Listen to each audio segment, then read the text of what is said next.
नमस्कार भक्तों, आपका हमारे चैनल भक्ति व्रत कथा में स्वागत है। आज हम आपको हरियाली तीज की व्रत कथा सुनाने जा रहे हैं।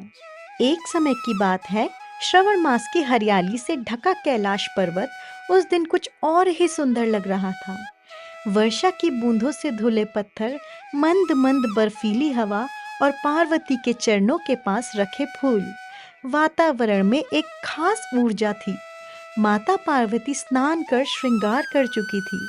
आज उनका मन अत्यंत प्रसन्न था और वह चुपचाप बैठी भगवान शिव की ओर निहार रही थी। स्वामी, आज श्रवण की तृतीय है। मेरी बहनों ने हरियाली तीज का व्रत रखा है, लेकिन मुझे तो आपकी कृपा से सब प्राप्त है। फिर भी मैं इस दिन को विशेष रूप से क्यों महसूस करती हूँ? शिवजी मुस्कुराते हुए कहते हैं, हे देवी, यह केवल तिथि नहीं, यह हमारे मिलन की स्मृति है। क्या तुम चाहोगी मैं तुम्हें तुम्हारी ही कथा सुनाऊं? पार्वती जी आश्चर्यचकित कहती है, मेरी कथा? क्या मैं अपने ही जीवन की बात नहीं जानती? शिवजी कहते हैं, तुम जानती हो, तप, त्याग और प्रेम पर वह शक्ति जो तुम्हारे भीतर थी, उसे जब शब्दों में बांधते हैं तो वह बनती है हरियाली तीज की कथा। बहुत वर्षों पूर्व जब तुमने सती रूप में देह त्याग दी थी, मैं अचल हो गया था। मेरी आंखों में आंसू थे, पर वाणी मौन।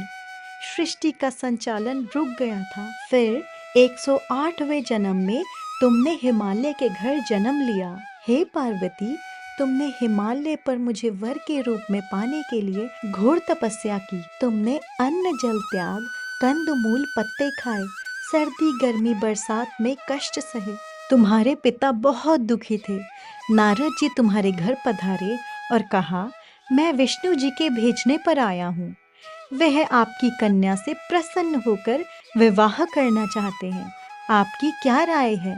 पर्वतराज प्रसन्नता से तुम्हारा विवाह विष्णु जी से करने को तैयार हो गए।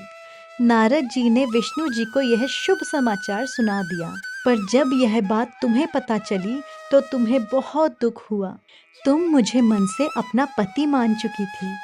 तुमने अपने मन की बात सहेली को बताई। सहेली ने तुम्हें एक ऐसे घने वन में छुपा दिया जहां तुम्हारे पिता पहुंच नहीं सकते थे। वहां तुम तप करने लगी। तुम्हारे लुप्त होने से पिता चिंतित होकर सोचने लगे, यदि इस बीच विष्णु जी बारात लेकर आ गए तो क्या होगा? शिवजी ने आगे पार्वती जी से कहा, तुम्हारे पिता ने तुम्हारी खोज में धरती पाताल एक कर दिया, पर तुम ना मिली। तुम गुफा में रेत से शिवलिंग बनाकर मेरी आराधना में लीन थी। प्रसन्न होकर मैंने मनोकामना पूरी करने का वचन दिया। तुम्हारे पिता खोजते हुए गुफा तक पहुँचे। तुमने अपने पिता को बताया कि अधिकांश जीवन शिवजी को पति रूप में पाने के लिए तप में बिताया है। आज तप सफल रहा। शिवजी ने मेरा वरण कर लिया। मैं आपके साथ एक ही शर्त पर घर चलूंगी, यदि आप मेरा विवाह शिवजी से कराने को राजी हो जाएं। पर्वतराज मान गए। बाद में विधि विधान के साथ हमारा विवाह किया। हे पार्वती, तुमने जो कठोर व्रत किया था, उसी के फलस्वरूप हमारा विवाह हो सका। इस दिन केवल हमारा मिलन नहीं हुआ, बल्कि स्त्री शक्ति की विजय हुई, प्रेम की जीत हुई, श्रद्धा ने तप को सफलता दी। तब पार्वती जी ने शिव से पूछा, तो क्या हर स्त्री जो इस दिन व्रत करती है, वह मेरी तरह अपने जीवन में शिव पा सकती है?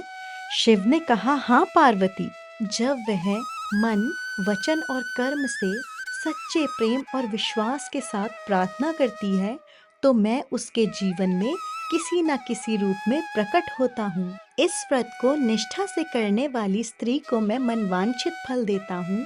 उसे तुम जैसा अचल सुहाग का वरदान देता हूँ। इस कहानी से हमें यह शिक्षा मिलती है, अगर प्रेम में विश्वास हो तो तप भी रंग लाता है।